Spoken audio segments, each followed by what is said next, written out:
Oui, allez-y.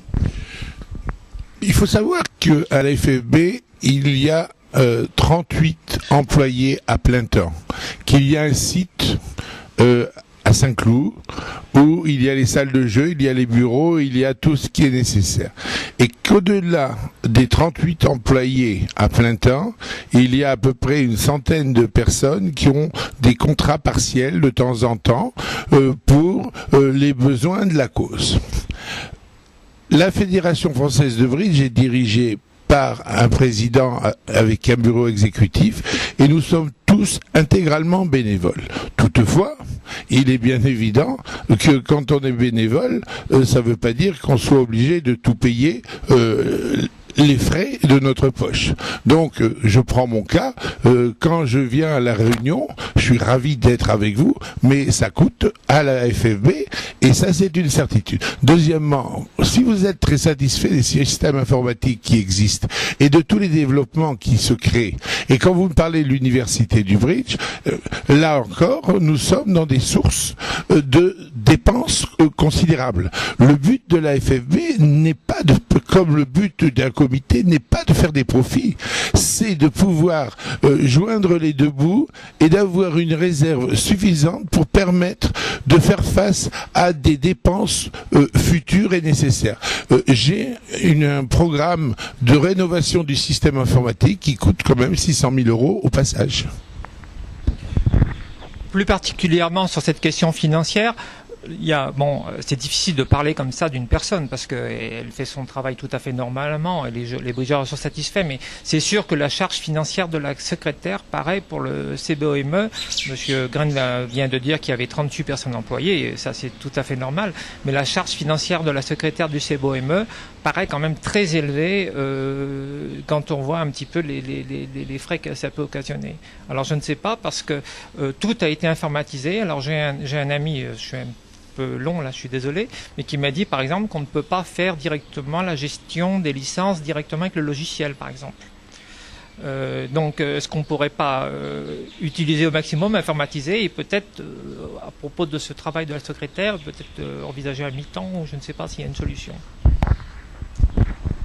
On a eu des problèmes avec la secrétaire. Il faut savoir que depuis, je dirais maintenant 3 ans et demi, 4 ans, la secrétaire n'est plus à plein temps, elle n'est qu'à 2/3 temps. La remercier d'une façon définitive nous a paru pas très constructif, dans ce sens que comme elle est chez nous depuis maintenant, ça va faire depuis 1987, donc ça fait 24 ans si je ne me trompe, ça représenterait une indemnité de licenciement qui serait assez substantielle et que le comité ne peut pas se permettre. Notre budget total pour une année tourne autour de 80 000 €. Bien, pour terminer, j'aurais vous demander un complément de votre réponse que vous aviez faite. Je reviens sur Monsieur Grent. Concernant l'organisation du journal qui va se passer à La Réunion. Alors dans le quotidien, vous avez dit que vous étiez prêt à intervenir sur le plan technique, sur le plan matériel, mais je crois que les bridgers de La Réunion seraient très très prenants d'une aide à la pédagogique, disons, pour s'entraîner, éventuellement de professeurs, d'entraîneurs qui viendraient et qui pourraient se déplacer pour les entraîner. Je pense que ça serait une action très positive qui pourrait vraiment les satisfaire. Est-ce que vous auriez quelque chose à dire sur ce sujet ? J'ai beaucoup de choses à dire sur le sujet, mais je voudrais rajouter un point sur ce dont on a parlé au niveau de la secrétaire. Tous les comités de France ont une secrétaire rémunérée parce que qu'il y ait 1500 licenciés ou qu'il y en ait 3000 ou 6000 ou 9000, il est nécessaire d'avoir un personnel rémunéré car les bénévoles ne peuvent pas tout faire. Bon, maintenant quand on parle du zonal, je dirais que je suis prêt à apporter de l'aide, comme je l'ai dit et ce qui a été écrit dans le journal par Monsieur Versini, à savoir que pour une bonne organisation, il faut d'abord une bonne informatique. Et là, je me suis engagé à apporter l'aide des techniciens de la Fédération française de bridge qui viendront passer le temps nécessaire au zonal pour aider à l'organisation. Ça, c'est le premier point. Le deuxième point, quand on me parle d'entraînement, là, je suis un peu plus circonspect. Pourquoi? Parce que pour faire des entraînements, il faut que les personnes souhaitent faire des entraînements. Et il est vrai que s'il y a un véritable souhait par la réunion d'efforts et d'informations, j'ai recruté un sélectionneur entraîneur en la personne de Christophe Martens et il s'est engagé à fournir à tout, au-delà des 8 pairs du Club France, les mêmes documents aux 8 pairs qui n'ont pas pu réussir à accéder au Club France, ainsi qu'à l'équipe de France senior, à l'équipe dames et aux juniors. Et si on le souhaite à la Réunion, nous pourrons le mettre les joueurs de la Réunion qui seront sélectionnés pour aller jouer le zonal et représenter aussi bien l'Open que le dame ou le senior en copie de toutes les informations. Voilà. Et quelquefois c'est bien utile. Eh bien, je vous remercie, messieurs. Oui, monsieur Chavadaz, vous voulez rajouter? Oui.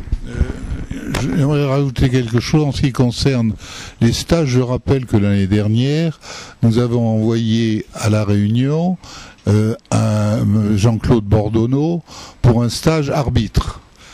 Il est toujours possible, avec un préavis de l'ordre de 6 mois, d'organiser un stage quelconque, un stage d'enseignement ou d'autres choses, dans la mesure où il y a assez de candidats sur place pour suivre ce stage.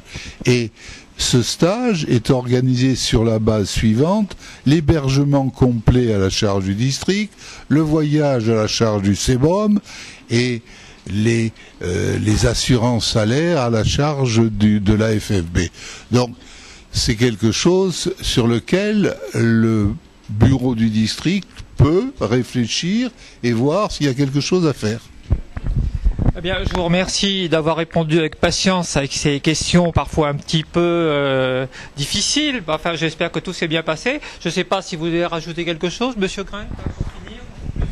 En conclusion, je dirais simplement que je suis très heureux d'être ici à La Réunion, parce que quand j'ai été élu président, j'avais écrit et dit haut et fort que je visiterai tous les comités, ce que je suis en train de faire.